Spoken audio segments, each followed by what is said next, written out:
आज जहां एक और हर भारतीय नागरिक हिंदी दिवस मना रहा है, तो वहीं दूसरी तरफ दुर्भाग्य की बात यह है कि सरकारी विभागों में हिंदी भाषा को महत्व न देकर अंग्रेजी भाषा को महत्व दिया जाता है और उसके सारे किसी भी उत्तर के सारे जवाब अंग्रेजी भाषा में दिए जाते हैं। हिंदी भाषा के लिए पिछले कई सालों से लड़ाई लड़ रहे समाज सेवी हरपाल राणा जी हमारे साथ हैं और आज खास तौर पर तमाम दस्तावेज लेकर के बैठे हुए हैं, जो सबूत हैं, ये दिखाते हैं कि सरकारी विभाग में किस तरीके से हिंदी भाषा में पूछे हुए सवालों का जवाब भी अंग्रेजी भाषा में दिया जाता है।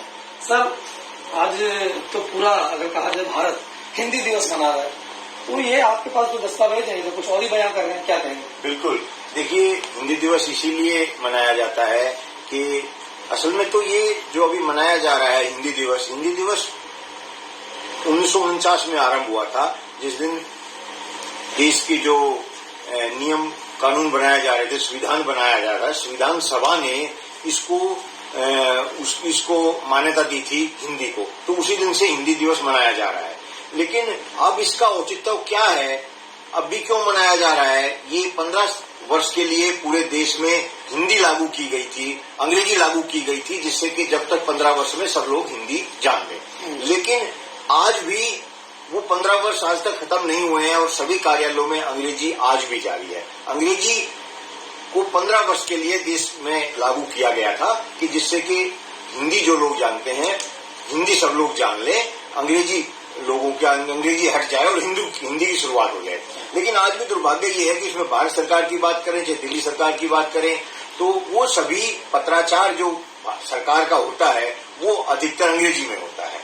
आज भी अगर नियम ये है कि जो कै क्षेत्र में राज्य आते हैं, जैसे जिसमें दिल्ली है, हरियाणा है, उत्तर प्रदेश है, बिहार है, राजस्थान है, ये सब राजभाषा अधिनियम के अनुसार कै क्षेत्र में आते हैं। इसमें हिंदी में पत्र लिखने वाले व्यक्ति को हिंदी में जवाब देना अनिवार्य होता है। इसके लिए लेकिन उदाहरण के तौर पर, और जो राजभाषा विभाग है वो गृह मंत्रालय के अंतर्गत आता है। लेकिन दुर्भाग्य ये है कि आज ये गृह मंत्रालय का पत्र है मेरे पास, अभी हाल का पत्र है, और ये पत्र, इस पे मैंने ये आवेदन किया जिसमें स्पष्ट रूप से मैंने हिंदी में लिखा कि भाई हिंदी में आवेदन किया, और इसमें ये बात इसमें लिखी गई है कि मुझे जानकारी हिंदी में दिया जाए। लेकिन उसके बावजूद पहली बात तो जो पत्र जिस रूप में हम आवेदन करते हैं उसी रूप में जवाब देना चाहिए, लेकिन लिखने के बावजूद भी इसमें मैंने लिखा है कि हिंदी में जवाब दिया जाए, उसके बावजूद जिस विभाग की भारत सरकार की गृह मंत्रालय की जिम्मेदारी है कि वो देश में हिंदी लागू करे, वही जवाब अंग्रेजी में दे रहा है। तो ये एक कितना दुर्भाग्य की बात है। और ये पत्र भी पुराना नहीं है, 31/8 का है, 31 अगस्त का पत्र है, अभी 15 दिन पहले का ही पत्र है, 12 दिन पहले का। इससे सर कहीं न कहीं लोगों को असुविधा नहीं होती है, क्योंकि अगर भारत की बात की जाए और खासतौर पर उत्तर भारत की बात की जाए तो तमाम लोग ऐसे हैं, 80% लोग ऐसे हैं जो अंग्रेजी सही से नहीं जानते और हिंदी भाषा में उनको बड़ी सुविधा होगी, लेकिन बावजूद इसके इस तरीके की विडंबना। बिल्कुल, देखिए, ये बात सही है। इसमें सामान्य नागरिक जो होता है जिसको अंग्रेजी नहीं आती, एक सर्वे के मुताबिक 3 से 5% लोग देश में ऐसे हैं जो अंग्रेजी जानते हैं, और सिर्फ 1% लोग भी ऐसे नहीं हैं जो सिर्फ अंग्रेजी जानते हो और अपनी मातृभाषा ना जानते हो। 1% भी नहीं है जो सिर्फ अंग्रेजी जानते हैं, ऐसा कोई लोग व्यक्ति नहीं है। अपने राज्य की मातृभाषा अधिकतर लोगों को आती है। तो क्यों आज भी अंग्रेजी में सारे कार्य किए जा रहे हैं? आज क्यों सब काम पत्राचार जो किया जा रहा है वो अंग्रेजी में किया जा रहा है? इससे जो सामान्य नागरिक है वो प्रभावित इसलिए ज्यादा होता है कि वो कोई भी अपना पत्र जानकारी चाहता है, पत्र भेजता है, उसको जवाब अंग्रेजी में आ जाता है। बहुत से आदमियों को तो अपनी मातृभाषा में भी पढ़ने में परेशानी होती थी पहले, अब भी बहुत से आदमी ऐसे हैं जो साक्षरता दिवस भी अभी 100% हमारे यहाँ नहीं हुआ है। तो ये बहुत ज्यादा परेशानी उन्हीं लोगों को आती है जिनको अंग्रेजी नहीं आती है या पढ़ने लिखने में जो कमजोर हैं, और उसके भारत सरकार की जो बहुत सी योजनाएं हैं उनका लाभ उनको इसी कारण से नहीं मिल पाता है, क्योंकि उनको उनकी जो पत्र प्राप्त होते हैं, जो जानकारी प्राप्त होती है, जो समस्या के समाधान के लिए पत्र आता है, उसको वो नहीं पढ़ पाते और वो बहुत सी योजनाओं से वंचित रह जाते हैं। सर, केवल सरकारी विभाग ही नहीं, विडंबना ये भी है कि माननीय जो कोर्ट है वहां पर भी अंग्रेजी भाषा का इस्तेमाल किया जाता है, जिससे जो लोग जो पीड़ित हैं या अपनी शिकायत रखना चाहते हैं वो अपनी भाषा में उन शिकायतों को न तो रख सकते हैं न पढ़ सकते हैं। हाँ, ये बिल्कुल। देखिए, दिल्ली के जिला न्यायालयों में मेरे बेटे के द्वारा, अखिल राणा वकील है, उस वक्त उसकी वकालत भी पूरी नहीं हुई थी। दिल्ली के जिला न्यायालय रोहिणी में पहली बार उसने हिंदी में एक याचिका लगाई थी। याचिका थी कि जो दिल्ली मेट्रो लाइन है उसका जो पानी है वो सीधा रोड पे छोड़ा जा रहा है, वो पिलर के साथ से पाइप लगा हुआ रोड पे जाता है। तो इसके लिए उसने एक याचिका लगाई हरित प्राधिकरण ग्रीन ट्रिब्यूनल में। तो ग्रीन ट्रिब्यूनल ने कहा कि इसको हम सुन नहीं सकते, आप जिला न्यायालय में जाइए। तो उसने हिंदी में जिला न्यायालय में लगाया और उसको पहली बार 2015 में, उसके बाद 2017 वहां पे मान ली गई याचिका तो, लेकिन उस पे जवाब अंग्रेजी में ही दिया गया। उसके बाद 2017 में मैं माननीय उच्चतम न्यायालय में मैंने एक हिंदी में याचिका लगाई, जो कि एक नागरिक की हैसियत से पहली याचिका थी। और उससे पहले एक माननीय न्यायाधीश, माननीय वकील हैं इंद्रदेव, वो पटना के रहने वाले हैं, उन्होंने 17 याचिकाएं उससे पहले दिल्ली उच्च न्यायालय में वकील की हैसियत से लगा चुके थे।